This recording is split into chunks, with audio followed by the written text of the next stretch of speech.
Donc ça va être...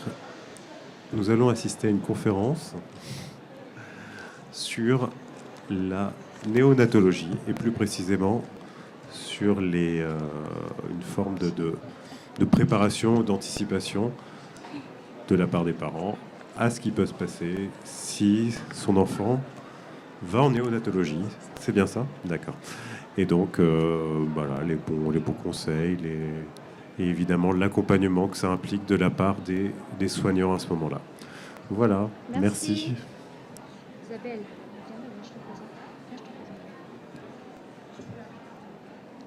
Vous avez une zapette oui. Tu essaies pour voir si ça marche Non. Ça fonctionne comment là?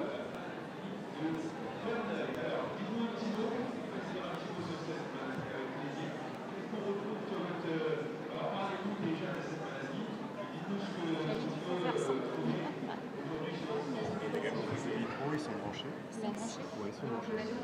Voilà, c'est eux qui gèrent le son. Là, c'est pas allumé, là. C'est allumé, hein. Ici, vous n'avez pas à toucher. Et on est censé bien s'entendre. Ouais. Et ils le voient.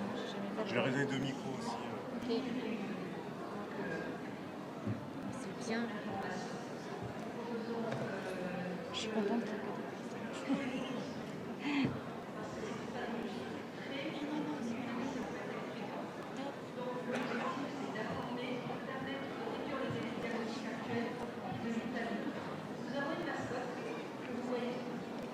Bonsoir.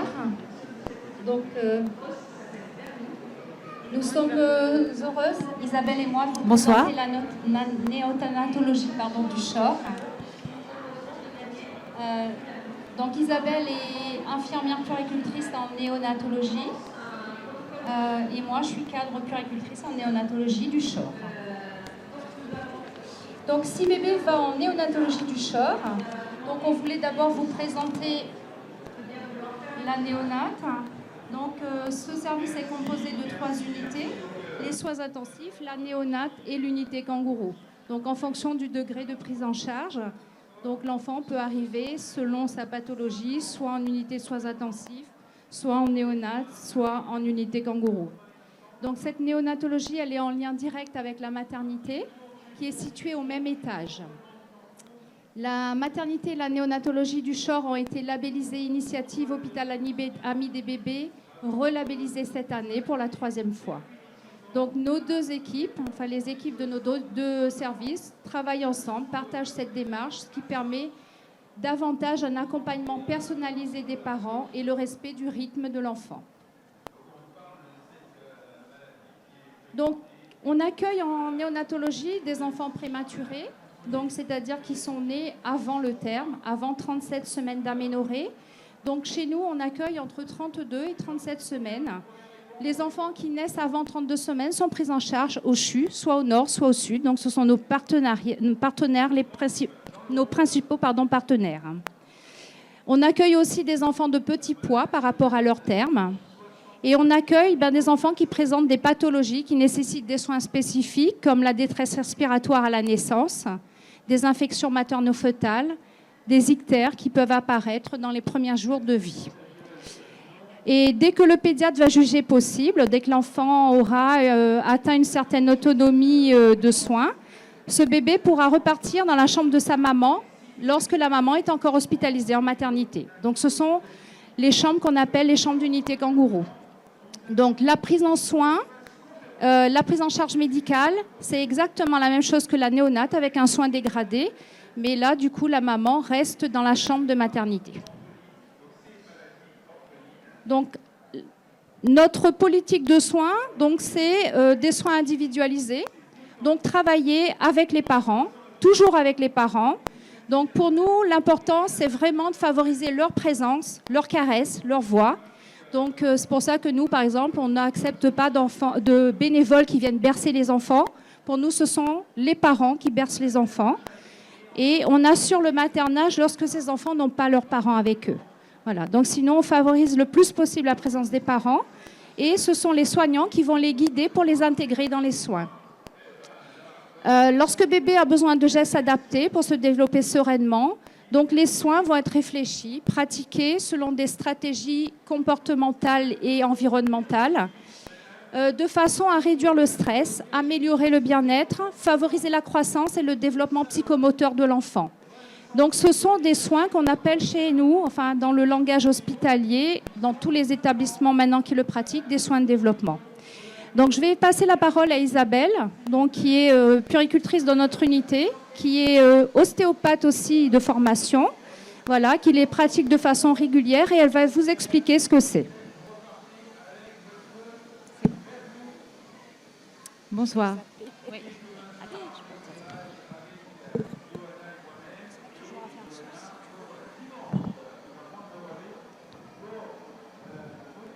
Bonsoir. Donc moi, je vais vous parler des soins de développement. C'est vraiment la philosophie de prise en charge des prématurés et des nouveau-nés qui sont hospitalisés au sein de la néonatologie du CHOR à Saint-Paul. L'origine du projet,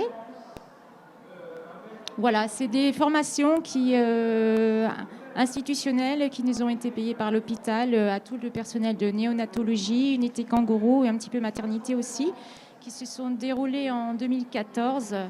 Une infirmière spécialisée, Myrtha Martinet, qui venait de Suisse et qui est toujours en Suisse, grande spécialiste des soins de développement, nous a fait plusieurs formations sur le sujet pendant 2 années. Maintenant, nous prenons le relais avec une formation en interne et notre but maintenant, c'est vraiment de former le plus de personnel possible pour avoir une philosophie et une cohésion d'équipe face aux difficultés que peuvent présenter une naissance prématurée pour l'enfant lui-même et sa famille. Alors, voilà, que sont les soins de développement? Alors avant de vous les définir, je pense qu'il est intéressant, et moi-même j'ai trouvé ça très intéressant, de se plonger dans quelques chiffres au niveau de la prématurité. Alors la prématurité, c'est un problème de santé publique au niveau mondial, c'est évident. J'ai lu que chaque année, il y avait 15 millions de naissances prématurées dans le monde, dont 1 million va décéder. En France, ça c'est des chiffres de 2020. En France, il y a 60 000 naissances prématurées. Ça, c'était en 2020. Et les pourcentages, c'est surtout ça qui est intéressant. En métropole, le pourcentage de naissances prématurées, c'est 8%. Ça, c'était en 2020. Et pour La Réunion, c'est un peu au-dessus, c'est 9,08%. Donc voilà, c'était intéressant pour avoir les proportions. Mais ce qui est surtout intéressant et qui interpelle la réflexion et l'esprit de recherche, on va dire, et qui nous stimule tous dans notre équipe, c'est que depuis une quinzaine d'années, tous les chiffres le montrent, il y a une augmentation exponentielle des naissances prématurées. Et depuis 15 ans, il y a une augmentation de 22% des naissances prématurées. Voilà, bon, ça c'est pour il me semble que c'est pour que la métropole, voilà. Donc ça pose question. Donc c'est multifactoriel, on pourrait en parler davantage, mais ce n'est pas l'objet de la conférence de ce soir. Voilà, donc effectivement, si on ne peut pas agir vraiment sur le court terme pour diminuer les naissances prématurées, apparemment, on peut néanmoins faire en sorte, au niveau des hôpitaux et de toute l'équipe pluridisciplinaire, de faire en sorte de faire une prise en soin qui va impacter le moins possible le prématuré et sa famille. Voilà. Et donc là, on peut en venir à la définition précise des soins de développement. Donc c'est vraiment toute une stratégie comportementale et environnementale qui va viser à prendre en soin le bébé de façon la plus optimale possible pour favoriser son neurodéveloppement. Voilà. Le but ultime, c'est vraiment d'assister le prématuré pour l'aider à développer le maximum de ses potentialités physiques, neurodéveloppementales et cognitives. Voilà, ça c'est vraiment le but ultime. Alors ça, c'est les objectifs précis, détaillés, qui se déclinent sur 3 palettes. En fait, si vous regardez un peu le détail, il y a 3 palettes. Il y a vraiment la palette environnementale, que je vais détailler succinctement après. Et je vais surtout vous dire ce qui est intéressant et pourquoi il y a tant de répercussions. C'est surtout ça qui est intéressant dans les soins de développement. La palette environnementale, la palette comportementale, c'est-à-dire comment vont agir, quelles vont être les prises en soin de l'équipe multidisciplinaire pour favoriser le neurodéveloppement et impacter le moins possible le développement neurologique du bébé. Et bien sûr, ce sont des soins qui sont centrés sur la famille et en partenariat complet avec les parents. Voilà. Alors, voilà, c'est des très beaux schémas du développement du cerveau en fonction de l'âge des semaines d'aménorrhée. Voilà. Et en fait, c'est ça qui est très intéressant dans les soins de développement, c'est pourquoi les soins de développement? Pourquoi c'est si impactant? Il a été noté que le système nerveux central du bébé s'il se développe à partir de la 5e semaine d'aménorrhée. On note qu'à partir de la 23-24e semaine d'aménorrhée, tous les neurones sont pratiquement déjà en place. Ils ont migré vers le cortex cérébral, mais néanmoins, ils sont pratiquement en place. Après ces 23 à 24e semaines d'aménorrhée, il y a l'histogénèse, c'est-à-dire la formation des cellules dans le cerveau, qui va se poursuivre. Il va y avoir l'organisation du cerveau en lame. Il y aura la piqûre du cerveau. Voilà. Après ça, c'est à cette période-là qu'il y a la formation des gaines de myéline. Il y a les cellules gliales qui apparaissent, qui forment les gaines de myéline. Les gaines de myéline, c'est neuroprotecteur. Ça isole les cellules, les synapses, les neurones. Voilà. Et donc ça, c'est quelque chose de... Bon, je vous en parle très brièvement parce que c'est ça qui impacte le neurodéveloppement du bébé parce que c'est le prématuré né à cette période-là. Et la formation du cerveau, comme la formation des poumons, est faite pour se développer de façon optimale in utero, dans le liquide amniotique et à travers le mur utérin protecteur. Voilà. Et si ça paraît évident que quand un bébé est né prématurément, s'il n'a pas été maturé au niveau pulmonaire, il a des problèmes respiratoires, ça paraît évident parce qu'on le voit. Cependant, ça peut être un peu moins évident pour tout l'aspect neurocomportemental. Parce que le bébé, on voit que c'est un bébé prématuré, certes, mais ce qu'on oublie souvent, c'est qu'au niveau du système nerveux, il n'est pas mature du tout. Et là, toutes nos interventions vont être, il va falloir les penser à chaque instant pour préserver son avenir neurocomportemental, si on veut dire. Voilà. Bon, une petite image juste pour rappeler que toute cette prise en soin des soins de développement sera centrée sur la famille, avec les parents, mais ce sera toujours articulé avec une observation fine des états d'éveil et sommeil du bébé pour intervenir de façon le plus appropriée, au moment approprié et le moins néfaste possible, on va dire. Voilà. C'est-à-dire bien observer si le bébé est en phase de sommeil profond, ou sommeil agité, éveil agité ou éveil calme. Voilà. Donc ça, on fait des petites formations en interne pour vraiment bien enseigner à tous nos collègues l'observation fine du bébé pour savoir quand intervenir. Et ça, ensuite, on le retraduit aux parents pour que les parents puissent décoder le comportement de leur bébé et sachent comment intervenir de la façon la plus optimale possible et qu'ils aient aussi toute cette connaissance lors du retour à domicile. Voilà, qu'ils se sentent moins désemparés. Alors, bien. Alors, au niveau environnement, comme je vous ai dit tout à l'heure, le bébé, normalement, doit poursuivre sa croissance in utero. Donc, en fait, là, il est né, il est dehors, il passe du milieu intra-utérin au milieu extra-utérin. Il est écrasé par la pesanteur. Donc, ça, on va y revenir après. Mais avant d'être écrasé par la pesanteur, il y a tous les stimuli qui, pour nous, sont complètement... banaux, si on peut dire, qui pour lui qui est normalement protégé par le liquide amniotique, etc., ça sera des distimuli, source de stress et de douleur. Un distimuli, c'est un stimuli qui ne fait pas sens pour le bébé, c'est-à-dire qui ne fait pas sens par rapport à son développement neurologique, système nerveux immature. Voilà.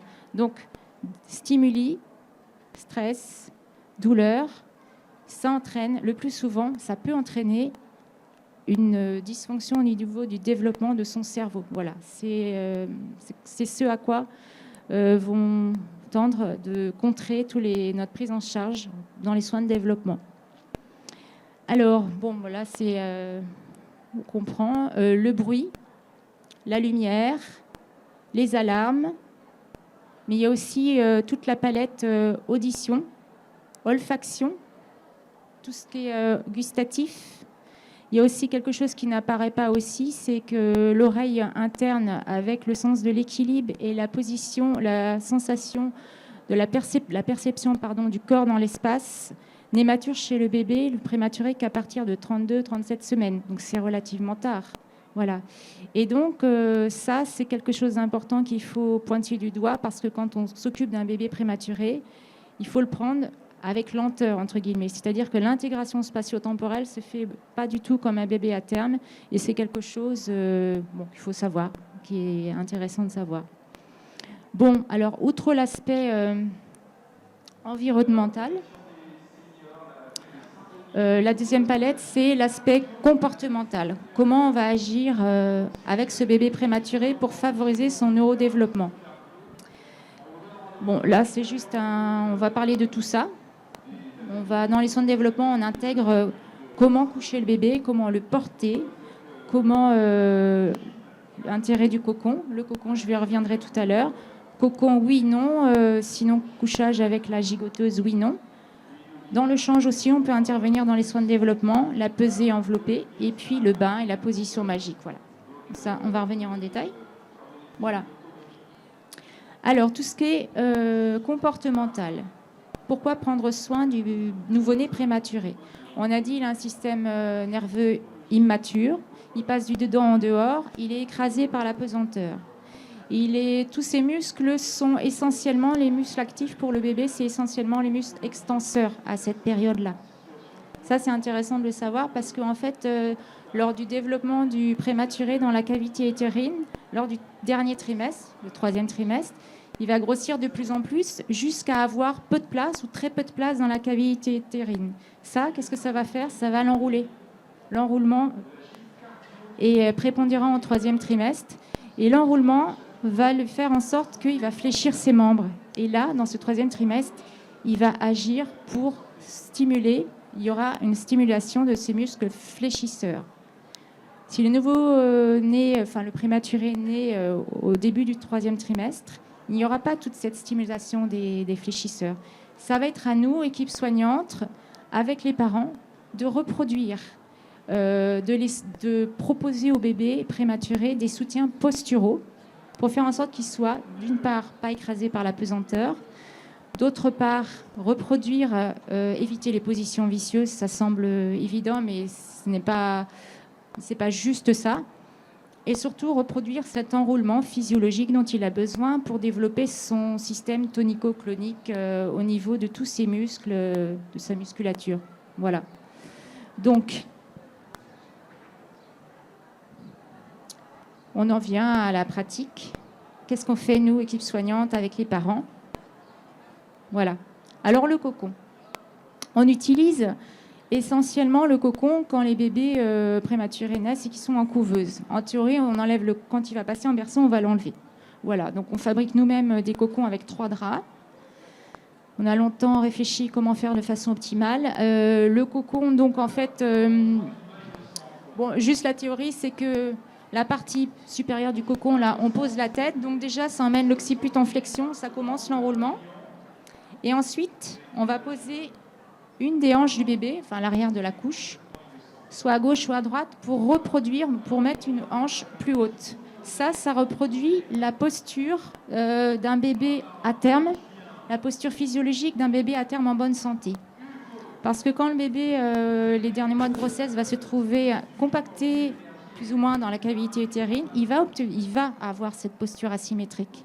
Parce que l'utérus l'entoure. Et il ne va pas avoir de posture en extension, mais en flexion, et flexion asymétrique. Cette flexion asymétrique a aussi un autre intérêt, c'est-à-dire que normalement, elle va toujours ramener les 2 mains du bébé vers la ligne médiane, la zone périorale. Et ça, c'est quelque chose de complètement physiologique. Et quand on voit ça, le bébé est bien installé, en bonne santé. Voilà. Zone périorale, parce que le bébé va pouvoir s'auto-réguler rapidement en tétant ses mains, en tétant ses mains, ses doigts, voilà. Ça, donc le cocon est fait pour ça, voilà. C'est pas pour reproduire purement l'environnement utérin, l'entourer comme on pouvait faire il y a des années, il y a 20 ans. Là, c'est quand même plus pensé, c'est vraiment un soutien postural pour favoriser son développement, le développement de son corps. Alors ensuite, bon voilà, ça c'est un exemple qui vient de Suisse avec un petit cocon et cette posture asymétrique qui montre bien le regroupement dans la zone périorale qui est vraiment essentielle à cet âge-là. Toujours la posture asymétrique, c'est vu de dessus dans une couveuse. Hein. Voilà. Et lors du passage, alors le bébé, généralement, on sort le bébé de couveuse aux alentours de 2 kg, parfois un petit peu moins quand ils sont plus âgés en termes. Donc lors du passage en berceau, si l'enfant est suffisamment tonique, parce que des fois ils passent en berceau mais ils sont quand même encore hypotoniques, auquel cas on peut conserver le cocon. Donc là on va étudier le cas de figure où on enlève le cocon. On va proposer le soutien postural parce que l'enfant généralement fait 2 kg, il a quand même encore besoin d'un soutien postural, il n'est pas suffisamment tonique comme un bébé à terme.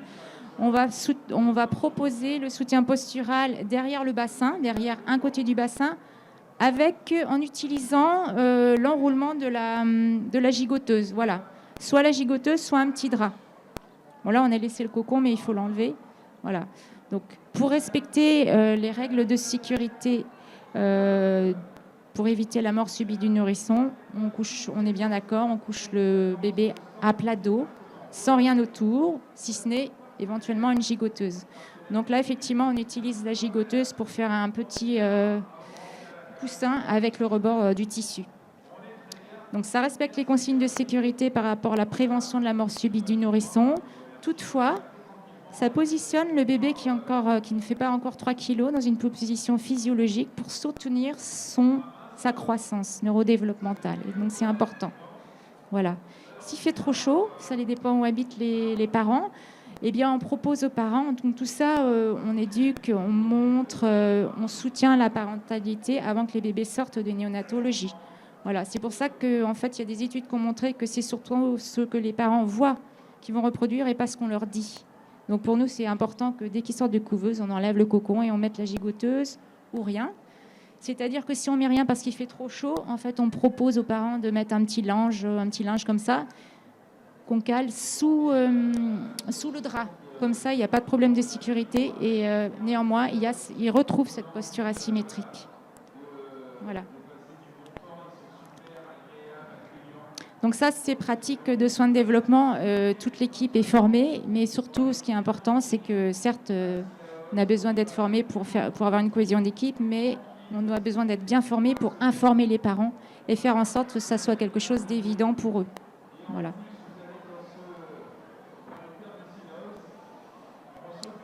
À nouveau, la posture asymétrique avec le soutien postural de la gigoteuse. Le portage. Alors, le portage, je ne sais plus qu'est-ce qu'il y a après. Voilà, c'est ça. Alors, le portage. Donc là, on a parlé du comment coucher le bébé de façon optimale, ce bébé prématuré. Alors, quand on prend le bébé, donc voilà, ça fait partie de certains ateliers qu'on peut faire avec les parents avant la sortie et surtout au fil du séjour. On n'attend pas le jour de la sortie ni la veille pour faire ce genre de choses. Voilà. Le portage, c'est-à-dire que quand on prend le bébé dans le berceau, de façon automatique, les parents souvent, ou même nous, des fois, on prend, voilà, sac à main, voilà. Donc, ce n'est pas très agréable pour le bébé, mais surtout, on ne retrouve plus l'enroulement. Donc, on assiste bien, pôle supérieur, pôle inférieur, une main sous la tête, une main sous le bassin, voilà. Donc, le bébé retrouve l'enroulement. Et surtout, comme le bébé, au niveau de sa constitution physique, c'est vraiment des vases communicants. Il n'a pas du tout de muscles abdominaux, c'est vraiment juste la paroi abdominale. Si on appuie sur le thorax, c'est comme si on appuyait directement sur l'estomac qui est en dessous. Quand on étire comme ça peut tirer jusque sur les intestins et ça peut déclencher des tensions au niveau intestinal. Voilà, c'est quelque chose qu'on dit aux parents. Voilà. Souvent, ils sont sensibles quand on leur donne un symptôme clinique valable, enfin, qui régurgitation. Il va cracher son lait, il risque de cracher son lait si vous le tenez comme ça, voilà. Et en plus, pour la croissance de son dos, c'est pas bon, voilà. Dès qu'on parle du dos, de la croissance du dos, les parents sont attentifs et commencent à bien écouter ce qu'on leur a à leur dire. Alors ensuite,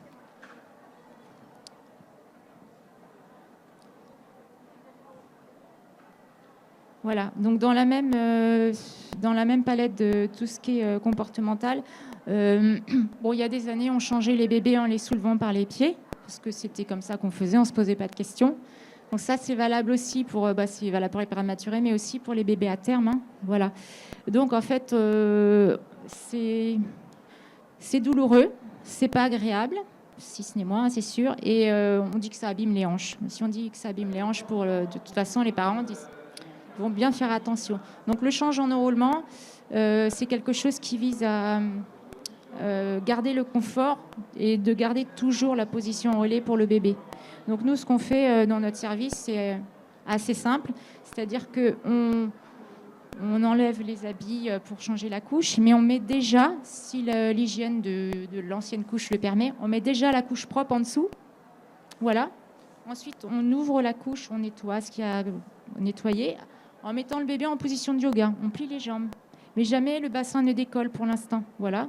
Et quand on a nettoyé, en empaumant le bébé par la couche qui était en place, en fait, on le soulève par le bassin en enroulement, on enlève la couche et il est déjà sur la couche propre. Bon, ça, c'est pas très évident peut-être à expliquer, mais en pratique, on voit que c'est très fluide et très agréable pour le bébé parce qu'en fait, voilà, on l'empaume par le bassin quand on le change, voilà.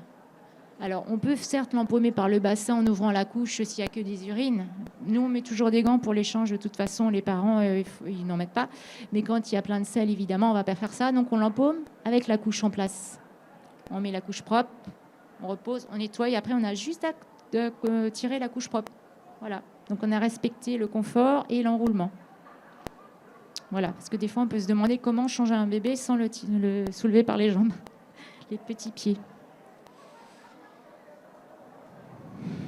Donc voilà, c'est ce que on vient d'expliquer. Voilà. Dans le service, on pratique aussi la pesée enveloppée. C'est terminé de mettre les bébés. C'est terminé de mettre les bébés tout nus à plat dos, rapidement sur un plateau froid. Enfin, on met toujours un linge, bien sûr, maintenant, mais ou même s'il y a un linge, si vous le mettez à plat dos et tout nu, c'est pas confortable. Voilà, ça déclenche du stress. Si c'est un prématuré, vous voyez ce que ça peut faire. Difficulté au développement et problème pour le développement du cerveau. Donc, ce qu'on fait, en fait, c'est que déjà, ce qu'on apprend aux parents, c'est que quand ils posent le bébé sur la balance, on ne le pose plus à plat dos. Il est préférable de le poser de côté, en décubitus latéral, parce que le bébé, de cette façon, va retrouver l'enroulement rapidement. Il ne va pas déclencher le réflexe de stress de Moro, donc moins de stress. Il va retrouver l'enroulement et tout de suite, on le couvre d'une couverture. Voilà, on a fait la tare de la couverture avant ou après, c'est pas un problème, mais on est habitué maintenant. Voilà, et en plus, il n'a pas froid. De la même façon, on propose l'enroulement et la contenance pour réaliser les bains, que ce soit pour les prématurés ou même pour les bébés à terme qui sont hospitalisés chez nous, qui sont là généralement pour des infections materno-fœtales, donc ils sont malades, ils ne sont pas dans leur optimum de santé. Donc le but, c'est vraiment de proposer l'enroulement et la contenance dans le bain. Donc c'est un linge qui entoure le corps du bébé et ça évite aussi qu'ils aient froid. Voilà, il n'y a plus cette interface eau-air qui est très très rapidement source de stress pour le bébé. Et le bain se passe généralement, l'enfant est détendu, et si l'enfant est détendu, les parents sont détendus. On fait en sorte que de toute façon, les bains, les premiers bains et tous les autres bains, ça soit les parents qui les fassent. Voilà, on les incite et on les accompagne. On n'est plus dans l'éducation, mais dans le soutien. Même quand ils sont petits, voilà, on est toujours là pour les accompagner à côté. Mais on les sollicite beaucoup pour que ce soit eux qui fassent les soins d'hygiène pas parce que c'est un soin d'hygiène qu'on n'a pas envie de faire, c'est parce que c'est pour leur redonner leur place, leur redonner leur rôle, leur donner confiance en eux-mêmes dans leur fonction parentale et surtout aussi stimuler, recréer le lien parental, le lien d'attachement qui peut être mis à mal par cette naissance prématurée qui généralement n'est jamais prévue. Et puis le bébé idéal, il n'est pas là. Voilà. Là, position magique. On insiste beaucoup auprès des parents une position magique, comme son nom, pour l'enseigner. On l'utilise beaucoup, nous soignants, mais surtout on l'enseigne aux parents parce que c'est quelque chose de très intéressant pour calmer le bébé. Et puis, lors du retour à domicile, ça peut sauver des soirées. Comme le bébé, on le sait, est plus réveillé le soir et que quand ils sont plus réveillés, il y a plus d'éveil agité. Éveil agité veut dire pleurs. Pas forcément pleurs d'inconfort, mais c'est le système veille-sommeil du bébé qui est fait comme ça. Voilà. Or, dans notre société, quand le bébé pleure, il y a forcément quelque chose. Il faut estampiller. Colique du nourrisson. Voilà. Bon, dès lors qu'on a trouvé un diagnostic médical, ça va mieux. Mais nous, ça va encore mieux quand on leur apprend ce genre de positionnement parce que généralement, en moins d'une minute, le bébé relâche ses tensions. Et pourquoi ? Parce que physiquement, on fait quelque chose. Déjà, on retravaille l'enroulement et on repasse en boucle avec les parents l'enroulement. Vous ne savez pas quoi faire ? Enroulez votre bébé. Et donc, la position magique, c'est la position vraiment où, en fait, il va retrouver son enroulement et cette posture intra-utérine, qui normalement est une posture de sécurité et de confort pour le bébé.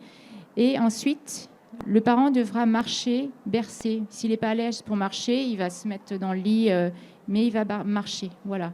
Alors, la posture magique, alors la théorie. On retrouve l'enroulement au niveau du bassin, on retrouve l'enroulement au niveau de l'occiput.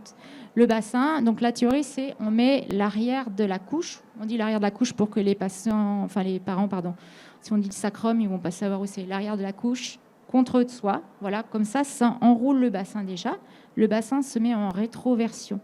Déjà, il y a un truc qui est intéressant parce que le bassin en rétroversion, avec tous les plexus au niveau du sacrum, là, on dit en neurologie que ça ouvre les sphincters. Donc, ça va faciliter l'évacuation des gaz, l'évacuation des selles. Donc, comme tout le monde pense, le bébé pleure, j'ai des coliques, c'est quelque chose qui va répondre à cette question-là. Ensuite, les deux mains sont sous la tête, là. Donc là, on l'a positionné. Et les deux mains, l'une sur l'autre, en coupe, ne vont tenir que la tête. Voilà. Donc, la théorie, c'est ça. Donc, du coup, quand on voit le bébé en profil, la colonne vertébrale ne touche à rien. Elle est dans un hamac. Et là, on retrouve l'enroulement de la cavité utérine. Et ça sera d'autant plus efficace qu'il y aura associé le balancement, la marche, enfin voilà. Un peu comme le bébé est dans le ventre de sa maman, la maman, il l'accompagne, il suit les mouvements. Ça fait vraiment au niveau du corps comme un massage, tout en volume du bébé, un massage volumétrique. Et son corps va progressivement lâcher. On dit que les tensions vont fondre là où elles ont besoin de fondre. Voilà. Alors, il y a aussi quelque chose d'intéressant de cette posture en flexion. Le bébé est complètement enroulé sur son ventre. Comme nous, quand on a mal au ventre, on se met en position latérale, chien de fusil. On relâche les tensions au niveau péritoine et tout ce qui entoure le ventre. Là, le bébé est enroulé sur son ventre, donc ça relâche les tensions au niveau de l'intestin grêle, essentiellement. Voilà. Donc ça, c'est quelque chose, tout parent qui est passé par la néonatologie, l'unité kangourou, sort avec cette petite arme pour apaiser les bébés le soir. Voilà. Enfin, pas que le soir, mais dès qu'il y a quelque chose, un questionnement. Voilà. C'est intéressant parce que c'est la calme en moins d'une minute. Ça les calme, mais surtout, ça agit là où le bébé a besoin. Donc, c'est pas que symptomatique, c'est aussi curatif, un tant soit peu. Voilà.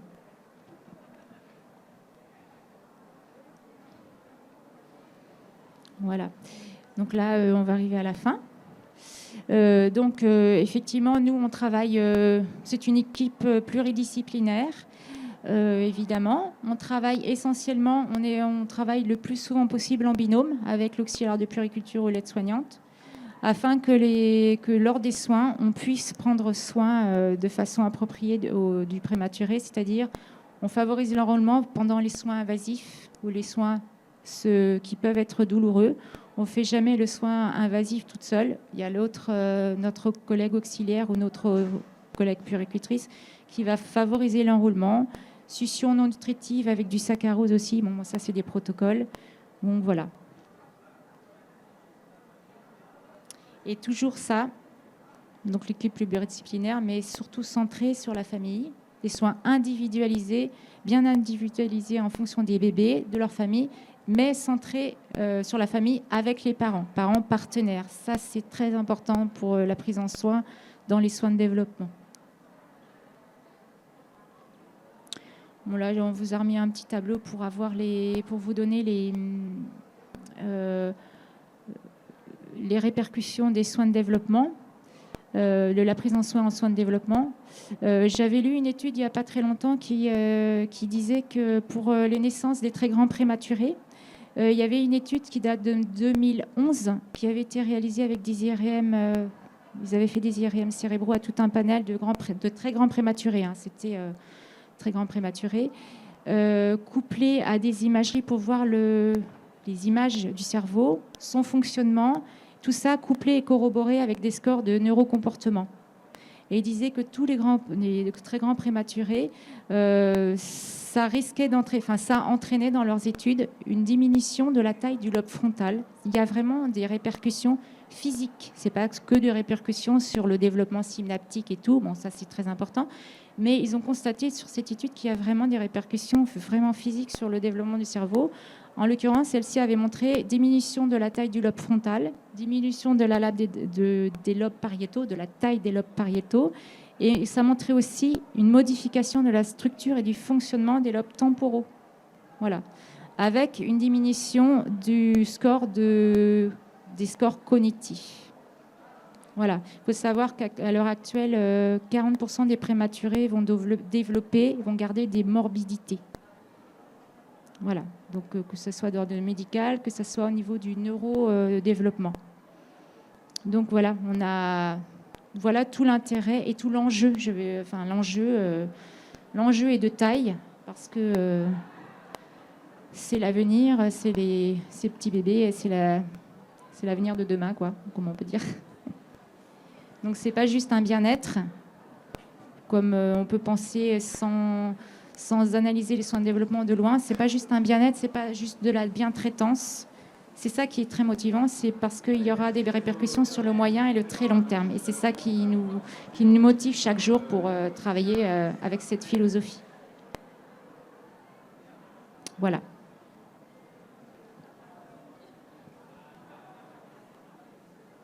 Si vous avez des questions maintenant.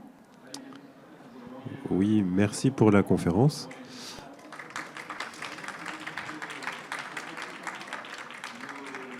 Et j'aurais quelques questions avant de passer la parole au public. Moi, j'aurais voulu savoir quelle est la réaction des parents en général quand ils ont des enfants qui sont placés en néonatologie. Comment ils réagissent? Est-ce qu'il y a un type de réaction donnée ou c'est très très différent d'un parent à l'autre?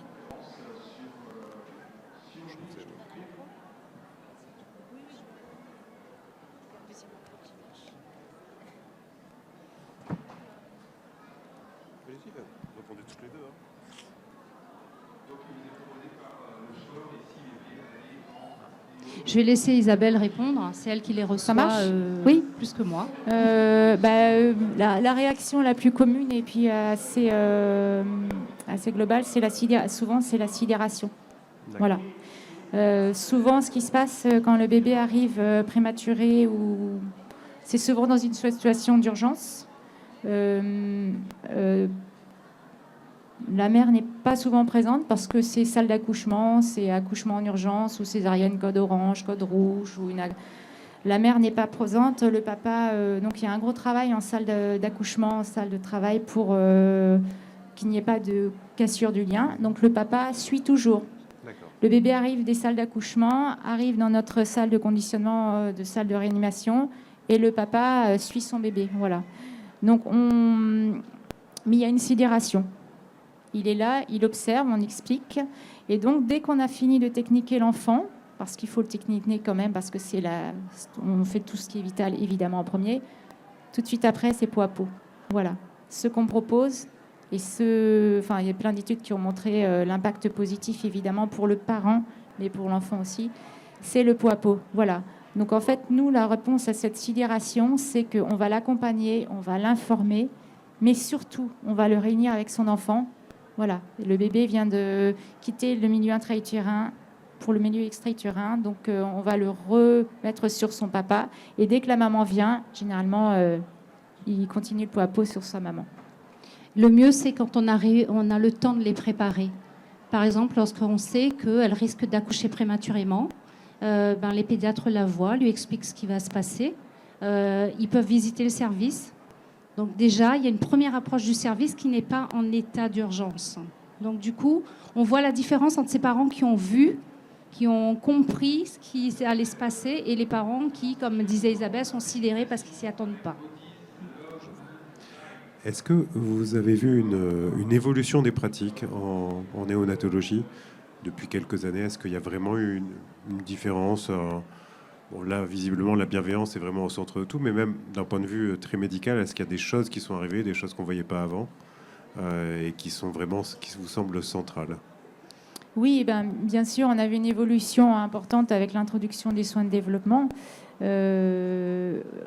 L'évolution aussi a été faite aussi grâce là au nouvel hôpital où il y a des chambres mère-enfant pour tous les parents. Voilà, donc les parents peuvent rester 24 heures sur 24 avec leurs parents, avec leur bébé dans un lit. Il y a le cabinet toilette juste à côté. Donc, maintien du lien 24 heures sur 24. Mais au niveau médical, puisque vous en parlez, en fait, il y a vraiment une sensibilisation importante de l'équipe médicale qui, en fait, nous demande des indicateurs pour dire...